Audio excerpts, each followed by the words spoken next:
Oh, well, too late for that. Janelle says no.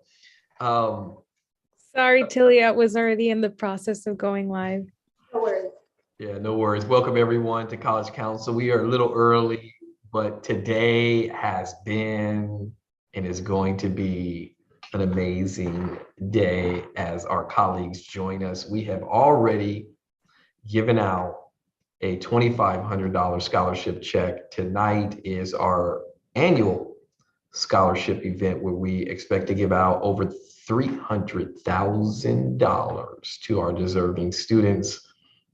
Speaking of deserving students, the student who we had the fortune of providing a $2,500 Jim Senegal presidential scholarship to is one of our first East Village Middle College High School students who will be going to UC Berkeley on a full ride scholarship, along with being a three-time triple threat associate's degree winner, not just one, not just two. She is an amazing student. Her family, very humble. I believe she'll be the first person in her family to go to college. And I want to thank everyone who joined us in the scholarship presentations. Caesar and Genevieve are at the top of that list because they put the planning together. Thank you, Caesar, for getting the media here yesterday to highlight our nursing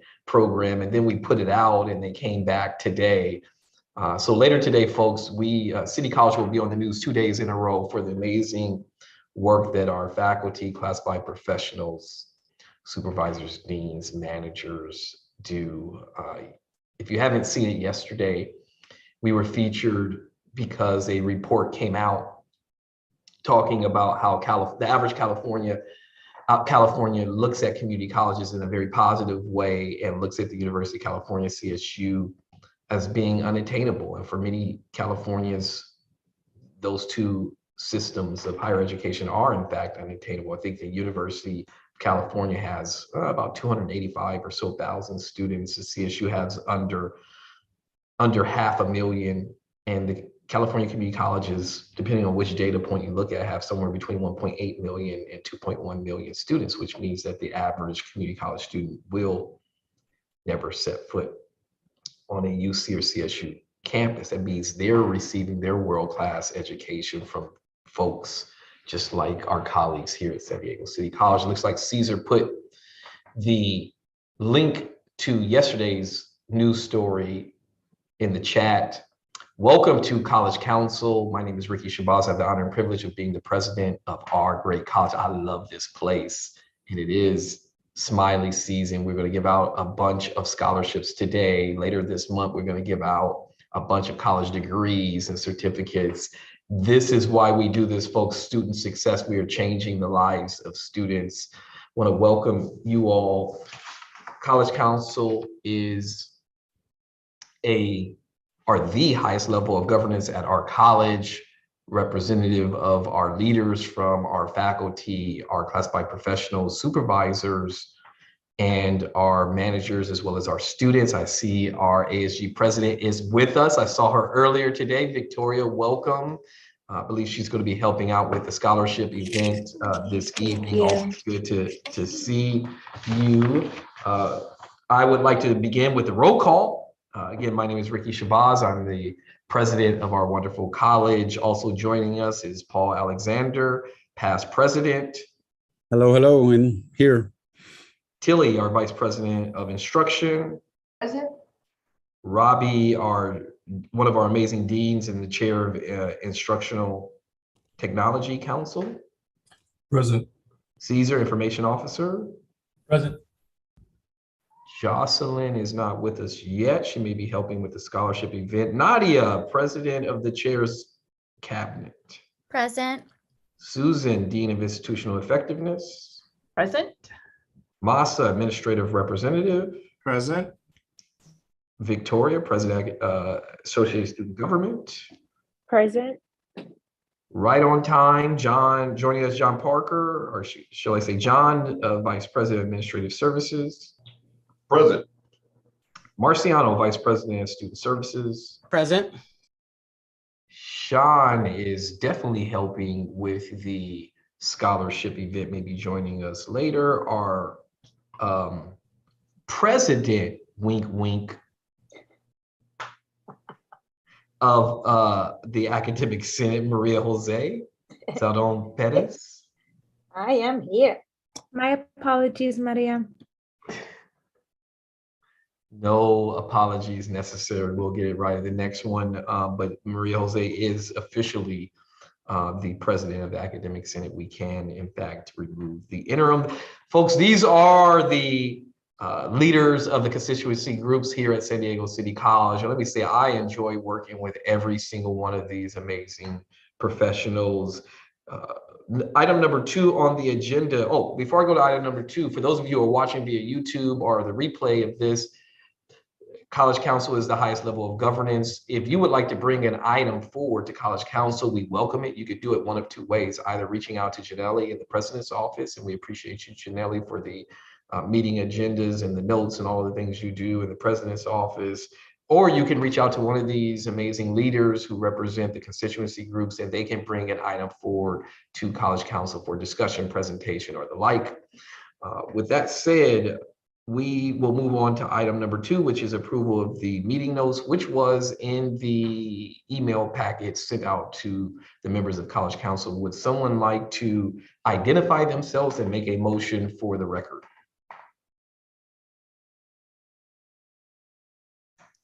This is Masa, move to approve. Thank you, Masa, and Robbie, you are using the yes, but if you would, for the record, just second the motion. This is Robbie, and I second.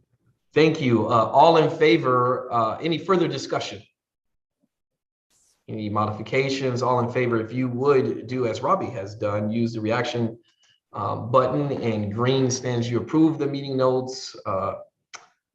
Thumbs up is certainly fine as well, Nadia. The X means you would like to oppose it, or if you would like to abstain, you can do so by unmuting yourself and stating so for the record. It looks like the motion carries. Next up, we have our Dean of Institutional Effectiveness, Susan Murray, who's going to go over the strategic priorities. Then she's going to be joined for item 4, one of our amazing adjuncts and coaches, Marco, to talk about the ISER review. Susan? All right, thank you, Ricky.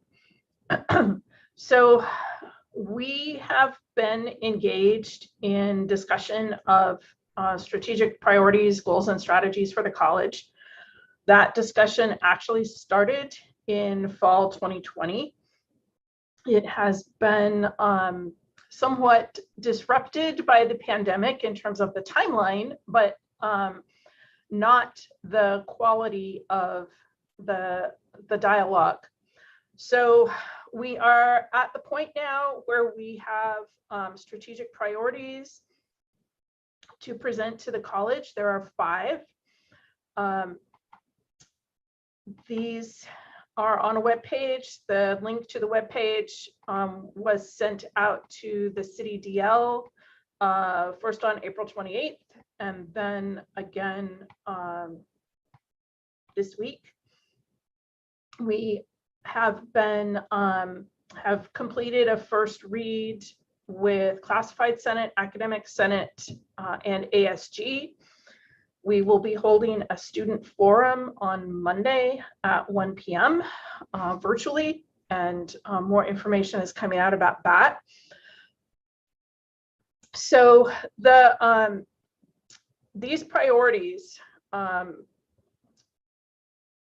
the ones highlighted in the text here: caring, compassionate connections, a learning culture built on social justice and equity, professional and talent development, philanthropy and partnerships, and effective planning, prioritization, and process. These emerged from a series of forums to which the entire college was invited, that started in the fall of 2020. If you go to the webpage, each of these forums has its own webpage with all of the activities and documents that were reviewed, and those are all linked at the bottom if you want to go back and look at the history. So each of these priority areas has 1 to 5 goals, and then some strategies underneath those goals. These are institutional level directions for action.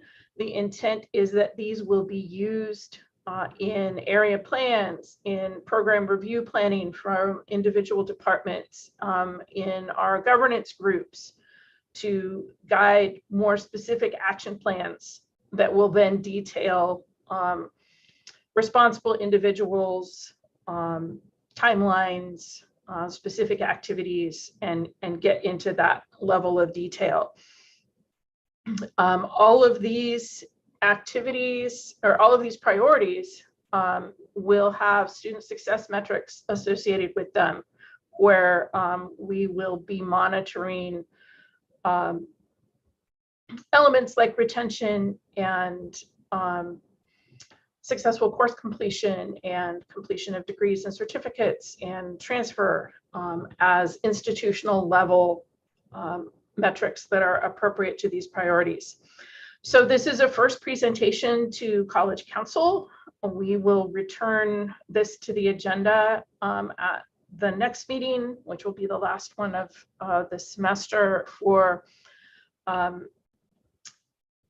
further discussion that will include some feedback from the constituency groups and their review. There's also a link to an individual survey form on this webpage if you want to just submit comments or feedback as an individual. So I will stop sharing at this point, see if there are any questions for this first presentation. And the link to the webpage was also shared on YouTube.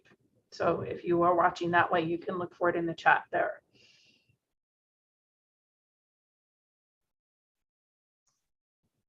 Well, it looks like everyone is fine. Normally silence is bliss, Susan. So you've taken it through the shared governance. It looks like Janelli has dropped it in the chat. And so I would say you can move on to the next item. All right. So next up, Marco Anzaris, our faculty accreditation coordinator, and I will be bringing our ISER review process to College Council. This is, so we are in the first semester of the development of our institutional self-evaluation report. We have 2 more to go, 2 more semesters. The report is due to ACCJC in August of 2023. So we want to review the process with you and how we got to where we are today. Talk about what we've been doing with our constituency groups who are signatories to the report, and then College Council as the highest level of governance. The president will sign on behalf of this group and of the college. So we started with training in the fall semester. This spring, we kicked off with orientation for our writing teams, and they started working on the report, the development of the report, which in alignment with how ACCJC advised us, that really starts with interpretation of the standards. And then identification of evidence, which then leads to the narrative of the report, rather than writing the report narrative and trying to work backward and find evidence that aligns. So the drafts that we have at this point in time are focused on identification of evidence. We're not yet drafting text. That will come in the fall. So you can see the timeline that lays out here. We plan to do these reports to constituency groups each semester to get us to final approval in spring of 2023. Then in the fall of 2023, we'll get feedback from our ACCJC review team and then host our focus site visit in spring of 2024. So the next slide has the 4 standards, and this is how the report is organized, and this is how we're organizing our work to gather information and prepare the report. So we have a team working on each of the 4 standards. We have a review team whose job is it to just go over the information that's being collected, identify gaps, provide feedback.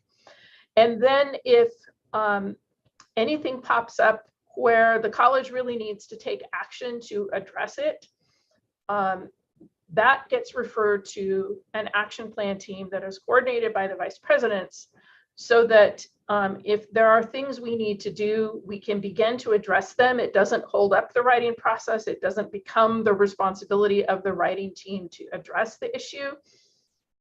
But all of this stays in alignment with the report and then can get captured as evidence. So as I said, this spring we focused on interpreting the standards and then identifying those possible sources of evidence. And Marco will have some examples of that process in a minute. So you can see the teams here and the alignment with the 4 standards. Some of them also have overlap with district responsibilities. And so we have a document that's known as the functional map that identifies by each standard and substandard whether a college has primary responsibility, whether the district has primary responsibility, or whether that's shared.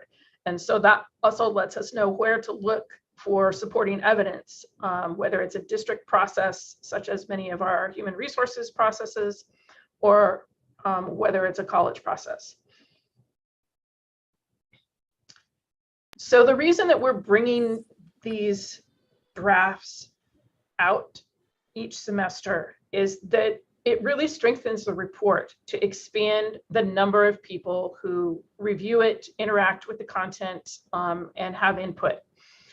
And for the constituency groups that are signatories to the report, this is especially important because at the end, they do need to sign off as representing that this is an accurate depiction of the college.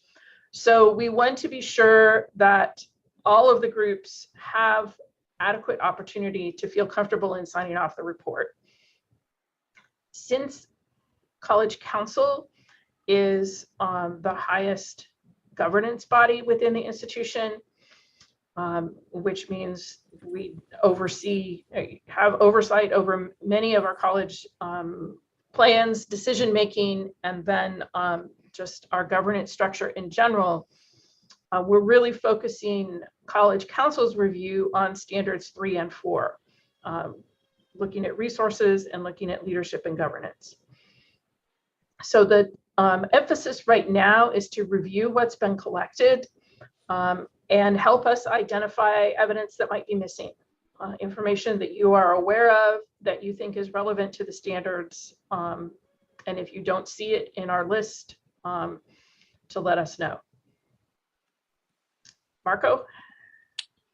Yeah, thanks, Susan. And what you see on the screen now, this is our review schedule for this spring. So we've met already twice with Academic Senate, once with Classified Senate. We'll return back, and now we're with this group here, and we'll make a return visit. And we are coming up with a format to be able to engage students and to get their feedback we'll be doing that in the fall.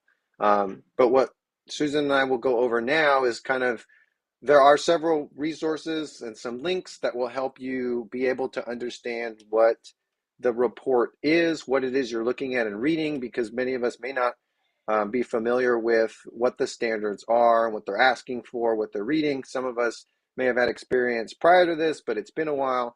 So we have several things we'd like to share with you, and then you will have access to all of these resources and links after this, because we'll be asking for some work to be done in between this meeting and the next one, so that there's maybe some feedback we can already have when we return to this group in 2 weeks.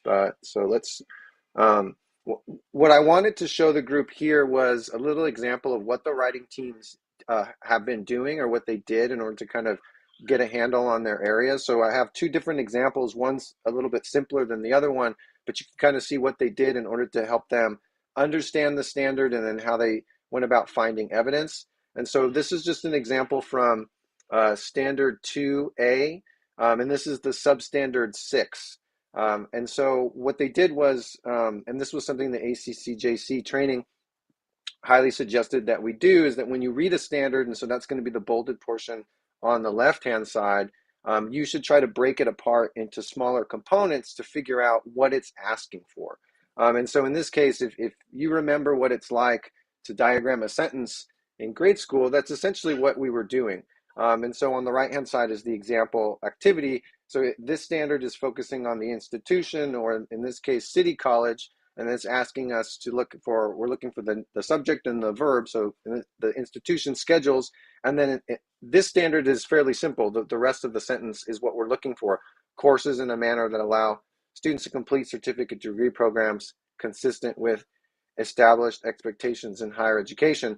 So we're looking for examples that the college has these types of processes. The manual that the ACCJC gives us, that's a screenshot on the left of the manual. It does provide examples of evidence that are common across many college campuses. However, it's not an exhaustive list. And so what the teams have done is they've broken these standards apart, and then they've kind of cross-referenced the example sources of evidence with maybe perhaps evidence that we used the last time around that may exist in an updated form.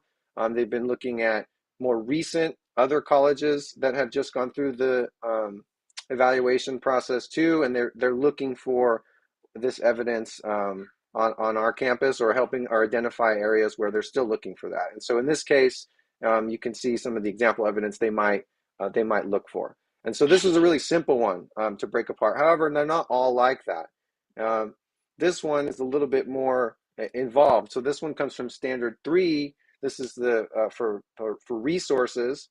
And then this one, it's a little bit longer. So the standard itself, you can see, is, 3 sentences long, but it has 4 components. So on the right-hand side, each black bullet point is a different component that the standard is looking for. And so what we asked the writing teams to do is not just to look at the sentence and read it all at once and then try to look for evidence. Break it apart so that you know what you're looking for. So here we're actually looking for these 4 things: that the mission and goals of the college are the foundation for financial planning, that the financial planning is integrated with all institutional planning and supports institutional planning, the institution has policies and procedures to ensure sound financial practices, and then financial information is disseminated throughout the institution in a timely manner. So this standard is really asking for 4 different and sometimes interrelated components, but by breaking them apart, it allows us to really pinpoint evidence. So in this case, in this way, what we're doing is we're not trying to, in the last cycle, where colleges would just take everything they possibly could that was related to a standard and just reference it, in which case the document was very long and there were many, many pieces of evidence that we really didn't need. And so in this way, by breaking it apart, we can really focus on what are the best examples for each one of the components of the standard. And so then you can go back, look at the example evidence, and then we can choose from there. So again, it's not, and we get these questions from Classified Senate, Academic Senate. It's not how much, the question is how much do we need? The answer is not very concrete. It's, well, what evidence is going to be the strongest to support that the college is in alignment with the standard. And so by doing this activity, it's very helpful. So that's just to give you a little bit of a background about what they did, and it may be helpful for you to do the same when you're reading a standard too, so you have a better understanding of what it is you might be looking for. Let's see, I think I'm going to go a little bit out of order here. Let me stop sharing here.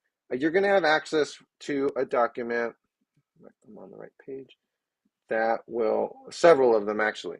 The first one is our kind of overview of the draft review process. It'll have the timeline.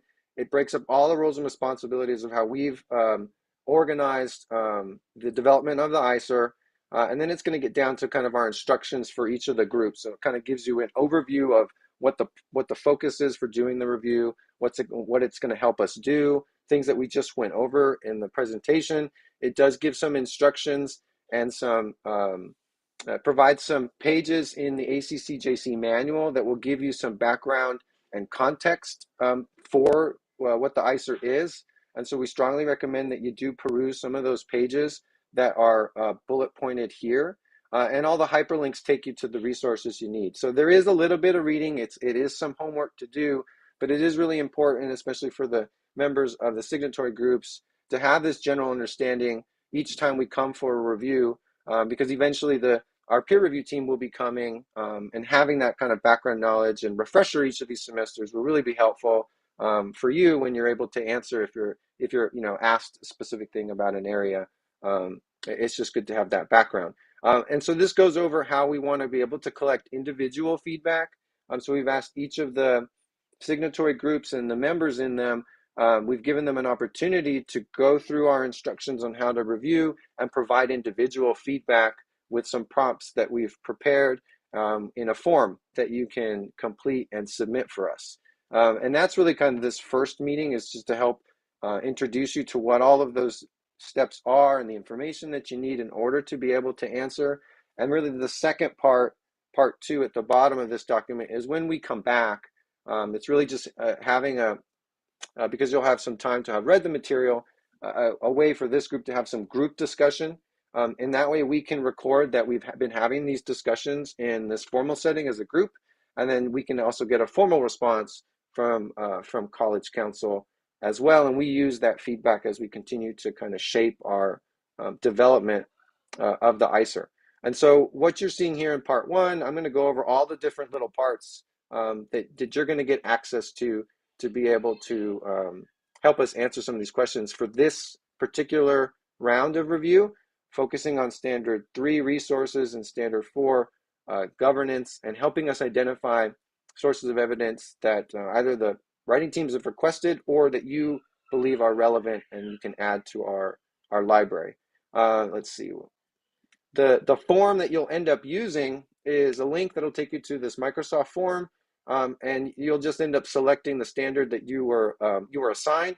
We're going to suggest assigning folks to different standards so that you know where you're focusing on. But if you just, let's see, I think it froze for me. Well, anyway, you will be able to select these. For some reason, it's not letting me, but it will let you select each of these standards, and the form will update and populate so that you're able to fill it out. So this is the evidence collection form. Sorry, I have many different forms here. But this is what the writing teams did. So they submitted all their evidence. On the right-hand side here, these are, right now we have about 114 pieces of evidence, and it's all divided up into this nice little graph. We can see how many there are each section. So this is really what Susan and I are using to help us understand where we are. Let's see.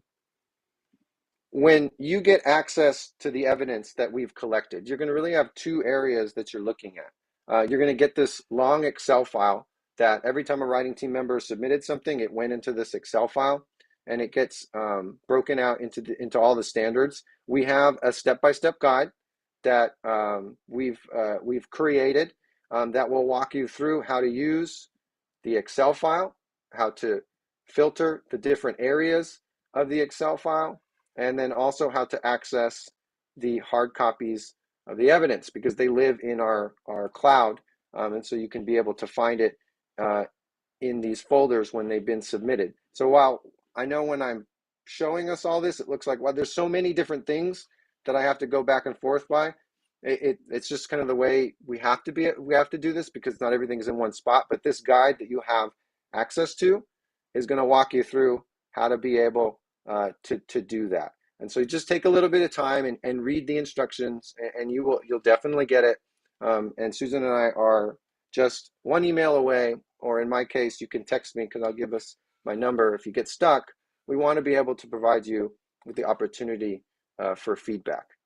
So you'll end up seeing this Excel form, and there is a caveat, and we wish it was a little bit easier.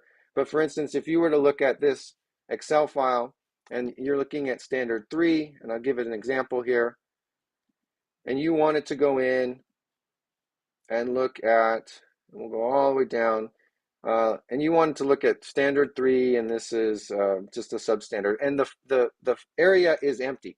Now there's 2 things that may have happened there. One, the writing team may not have found anything yet, evidence for this area, or they submitted a web link. And so a web link can't get saved as a file, and so it didn't get in here. You would just cross-reference it with the Excel file, because here the web links, if they submitted one in the form, the web link would have appeared, and the step-by-step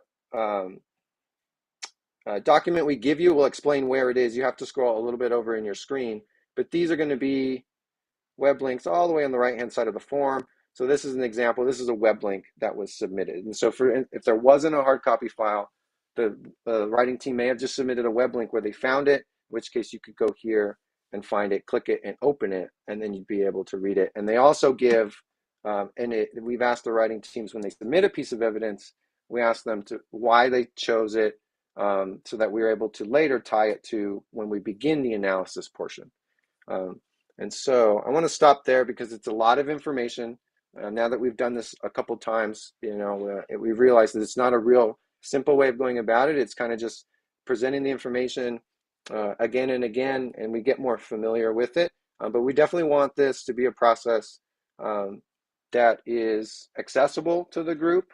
And so we'd like to take questions now about what you feel your role is, any questions about what we presented, about the development of the ISER itself. This is kind of a good chance to do that before we leave today, and then we just have a few other things we want to leave you with before we're finished.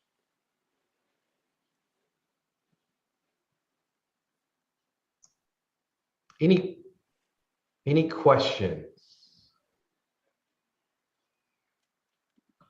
Marco and Susan, again, thank you for your leadership. Maria Jose, were you gonna? No, I was just gonna say, good job. That's a tremendous amount of work and very detail oriented. I'm part of the writing team, so I appreciate all the guidance that Susan and Marco are giving us.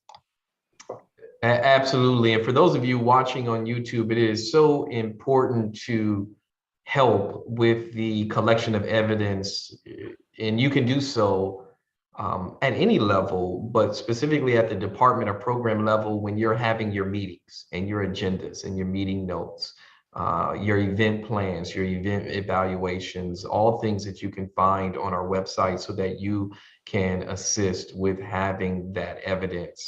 And it's really best that you begin doing that right now and collecting folders with the evidence so that we are not scrambling when it is time to submit the proposal. But I want to echo Maria Jose's sentiments that Susan and Marco are doing a wonderful job, as are the folks who are helping them. So anything else, Susan? Well, the goal is that this group is comfortable with the content being presented in the report, and we felt like it was too much to try to absorb all of that at the very end of the process. So we're doing it sort of phase by phase. So we kind of have some homework for College Council members to be taking a look at some of this information. We know that there are several of you that are on writing teams, so you've already got close connections to some of the information that's been assembled so far. But we want to provide this opportunity to interact with what's been collected and use your expertise to advise on other evidence that needs to be included in the process. Thank you, Susan. And I'm just reminded that Janelli shared with me to say something about the scholarship event this evening. And I thought she meant to advertise it, but it just is dawning on me what she was actually doing is reminding me that we're on a time certain stop because the scholarship event starts at 4 o'clock. And so I need to keep us moving forward, given that many of us have a role to play in the scholarship banquet where we're going to give away nearly $300,000. And I would invite those that are watching and that are presenting today as part of College Council to join us. So I am going to keep us going. And so I just had an epiphany Janelle, of what you meant by that. I was like, well, it's on the list. Of course, I'm going to talk about the scholarship event, but she was actually reminding me that we needed to stay to task on the time, folks. So I'm going to keep us moving forward. Next up, we have the vice presidents with an update on hiring. We're getting a lot of inquiry about hiring. And yes, Jocelyn, wherever you are, Dora, wherever you are, we are hiring both classified and supervisors, in addition to approximately 14 or 15 faculty members and some managers. And so I would like to invite our vice presidents to provide an update. They are going to send this in writing to the campus by Friday as well. Tilly, you are the first on my list. So if you don't mind, I'll let you go, and you should have the ability to share. Thank you, Ricky. Actually, I'm going to have John and Marciana jump in with me. Hopefully you can see this new 3 categories of hiring. Are you able to see that? Yes. Perfect. So this was just created. My Lydia helped me out with this today from a convoluted little email that we had earlier. Oh, oops, I think that was a little too big, Tilly. So hang in there with me. Now let me stop sharing for just a second. So we wanted to present to you all today in a fashion that might be a little bit easier than we were trying to put out an email that just had stuff all over the place. And if I can, let me see if I can get it so you can view it. Okay. I think I have it now large enough, Ricky, that you may not need to wear your glasses. So these are the 3 categories of hiring. Currently on our list, we have about 32 positions. So in the completed, there are only 4 positions. There's actually more than that we didn't go back in the fall semester. I mean, obviously we hired a vice president of student services. That's not on here. We're only going with our current positions as now. And then in recruitment, we just listed them the way they are. And you can see like there's numbers, number 10 through 11, there's 2 nursing positions. So I'm just going to slowly just scroll down for the in recruitment ones because they go on to the next page. I actually had GFU, GFR stuff on there, took that off, all the way down to number 24.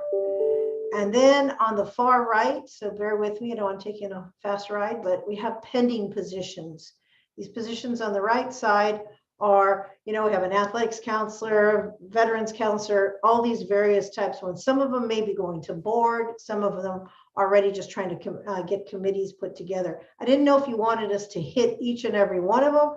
We will be sharing the list out. Well, could you point out a classified professional position? Yes, I have a couple on my own personal list. 19 and 20 would be my 2 instructional lab technicians for chemistry. Marciano? You have to scroll up on the list so I can see because I don't know how this list is. I know, I'm sorry. I'm coming. So in the completed, there's 2 classified positions, the EOPS technician, as well as the technician in the Student Success Center. We also have a classified position in mental health that is GFR funded, that is being recruited. And one that I don't see here, I'll pivot to John Parker. The health and safety coordinator?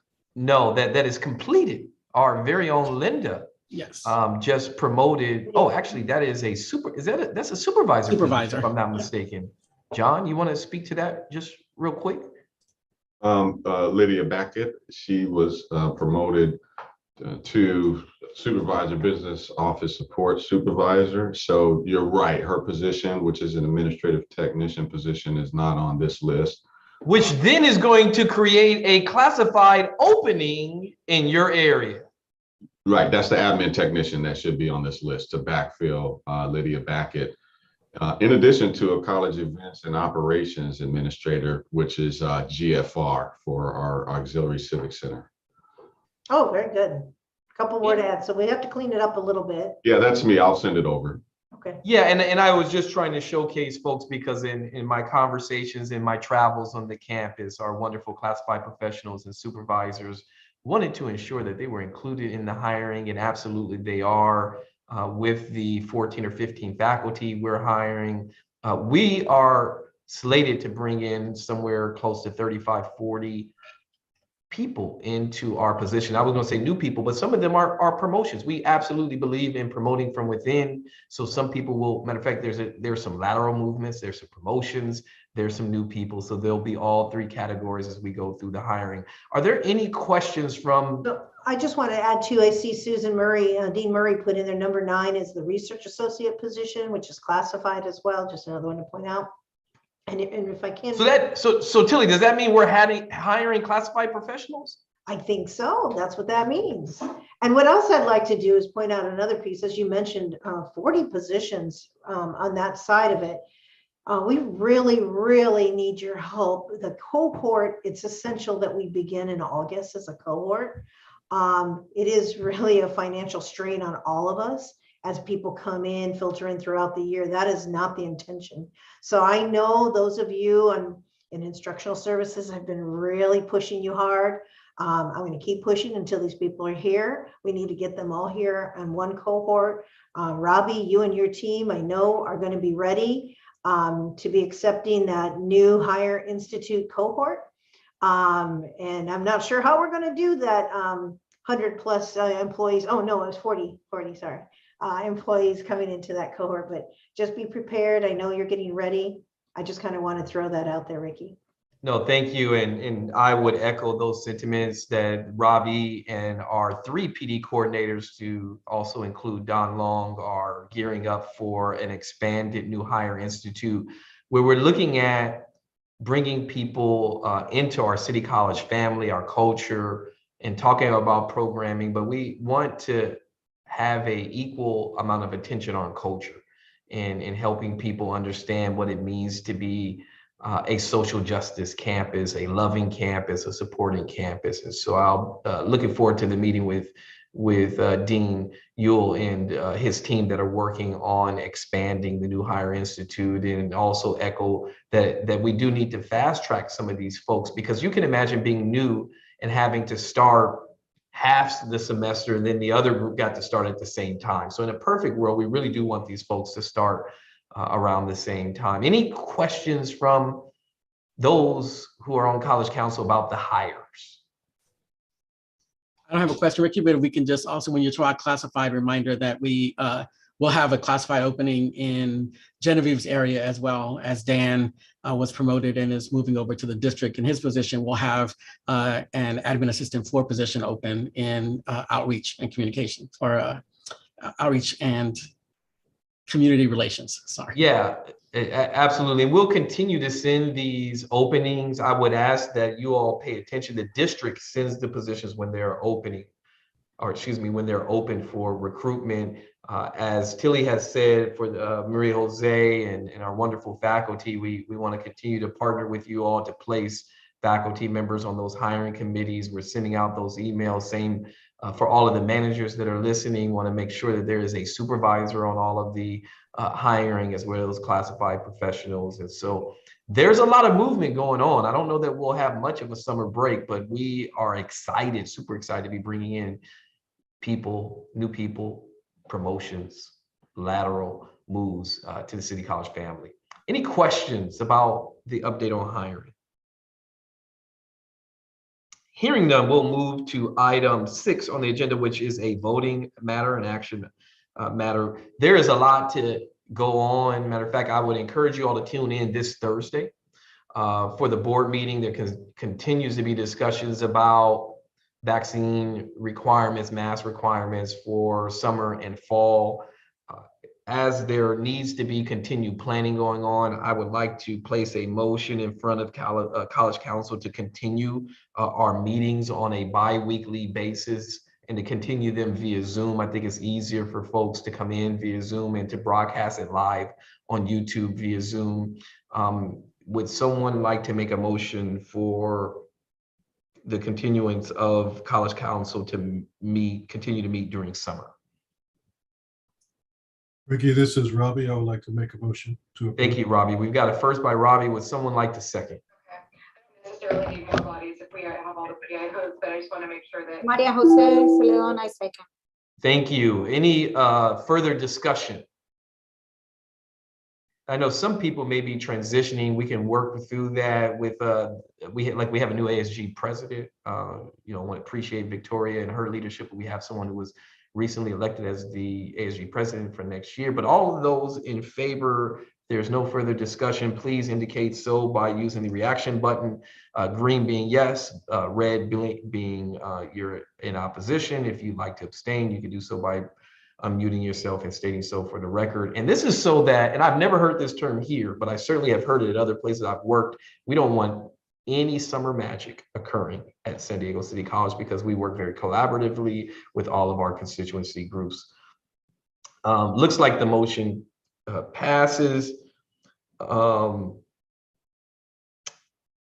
am going to table number 7, Janelli, and this was more about meeting in person for fall, and that is my mistake by not catching that. So let's table number 7 to the next meeting, and it should read for us to resume in-person meetings beginning in the fall.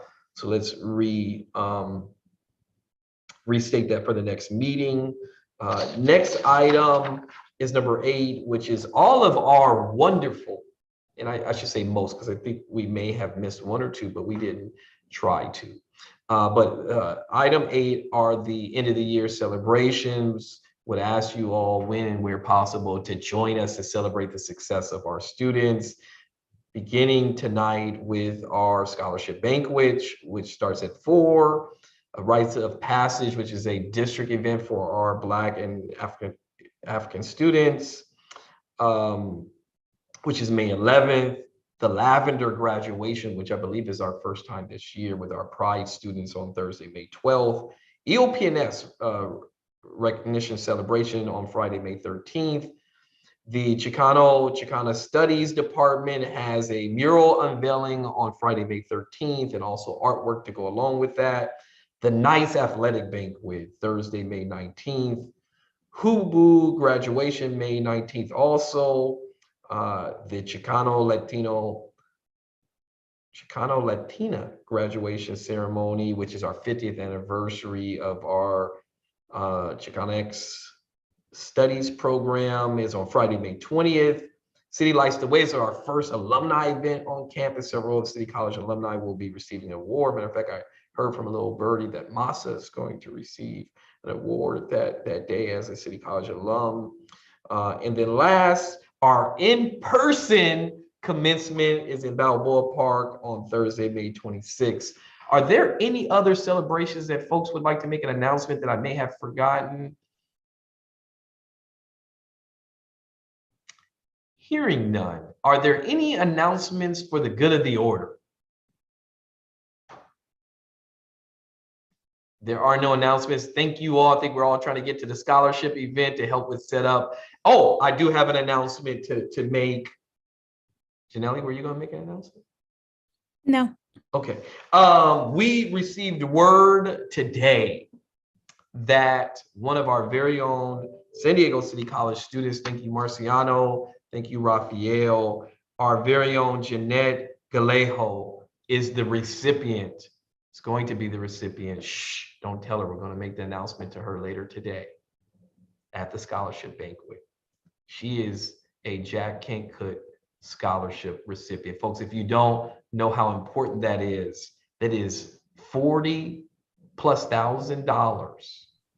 $55 55 plus. Caesar, did you just correct the president in a tape? Just make it is $55,000 worth of scholarships. I'm joking, folks. It is $55,000 worth of scholarships for her to continue her education. Get it right, Ricky. $55,000 for her to continue her scholarship. And she's already been a recipient of several other scholarships. So that is, again, a testimony to the wonderful, fantastic education that you, our students, receive here at San Diego City College, our wonderful faculty, classified professionals, supervisors, managers.